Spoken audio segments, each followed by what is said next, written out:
This video is on coastal dune formation, and our lesson goal is to be able to explain how dunes are formed. So by the end of the lesson, I want you to be able to explain that formation process, explain different parts of the dunes and what they look like, and then explain different types of vegetation that are there.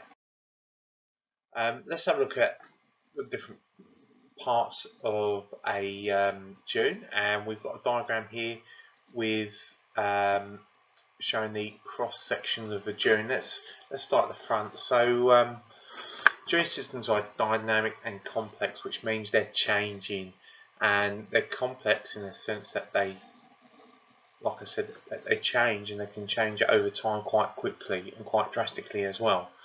They have several components of each have a specific role in the functioning of the maintenance of the dune ecosystem. They start off by forming of offshore bars, which I'm highlighting here. Sometimes you can see these bars in low tide, but often they're submerged with water. But we know they're there because sometimes we can walk across them. But that's where the material from the sand dune, that's where it starts from.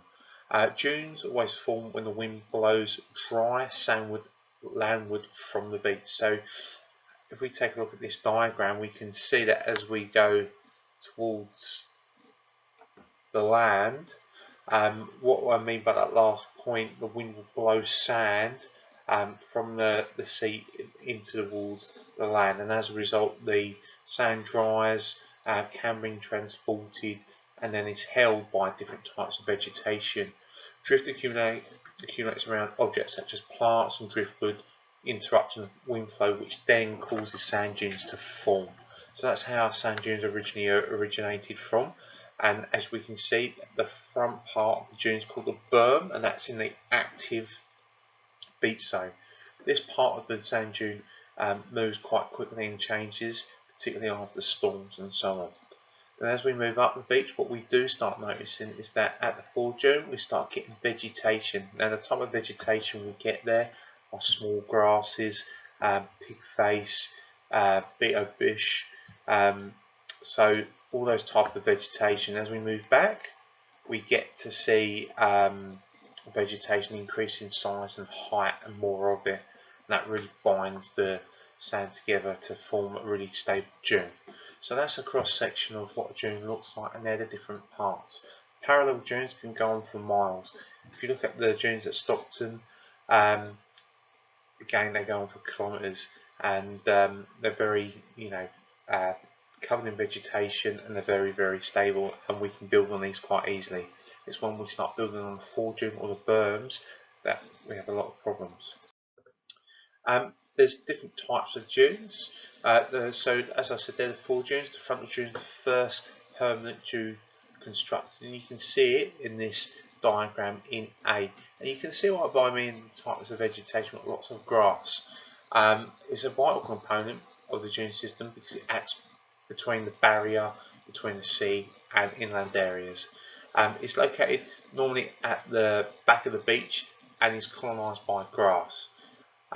Then we have parallel, and they're sometimes called transverse dunes, and this is part of the fore dune that's eroded by storm action, and it forms a cliff. So I know I said in the previous slide that they're the back dunes, they're quite stable, but when we do have large storms, they can be eroded, and I'll show you later on how they can be eroded as well by wind as well as the storm water. When we do have erosion caused by storm, it forms a cliff, and then a new ridge will form, and over time become stabilised by the vegetation in front of the older fore dune or parallel dune. So there are some of our types of dunes. Another one is a parabolic dune, and this is when a blowout forms a new type of dune. Parabolic dunes are long dunes that are shaped like a horsepin or hairpin. They form in a dune system that are parallel to the coast. Now, when I said in the last slide, how do dunes form or erode? When we have a blowout, that's when basically a storm comes in, blows sand, and as a result creates this horseshoe shape, so I use a different colour there, a horseshoe shape of wind, and that's called a parabolic dune. What makes up the dune? Well, the windward face of parallel sand dunes tends to have gentle slopes, while the leeward facing has steep slopes. So if we look at the cross section of the beach, like I said there, the windward face has a gentle slope, while the leeward, which is the other side, has a steeper slope, and that's because of the wind. Long-term stabilisation with invasion by scrub vegetation. When we say scrub vegetation, we mean small bushes. The parallel dunes become very stable. When plants do die, they came to form a layer of humus. This layer of humus can form soil, which then starts to turn the sand into a grey colour, which will ultimately turn into soil and eventually will replace the sand there. Trees and large shrubs continue to produce humus, leading to the development of a more mature soil profile. A really good example of that is when you go to Shelley Beach and you go when you park, you go past the cafe and the surf lifesaving club. The area there is very the vegetation has lots of trees, and if you look at the soil, it's starting to turn black. So there's some example. Like I said, dune vegetation is really important, and this diagram really shows how vegetation changes. At the front we have primary species, and they're characterized because they are sand and salt tolerant.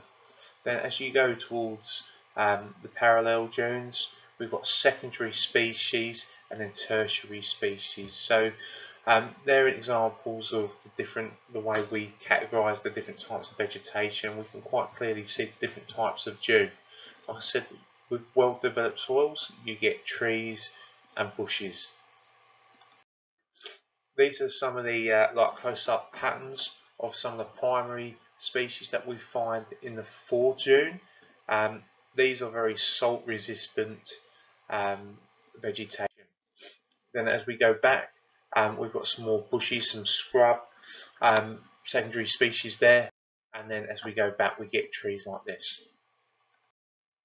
Okay, finally there is a little ABC splash clip there to watch on how population pressures are affected by sand dune erosion, so that will give you some extra help as well.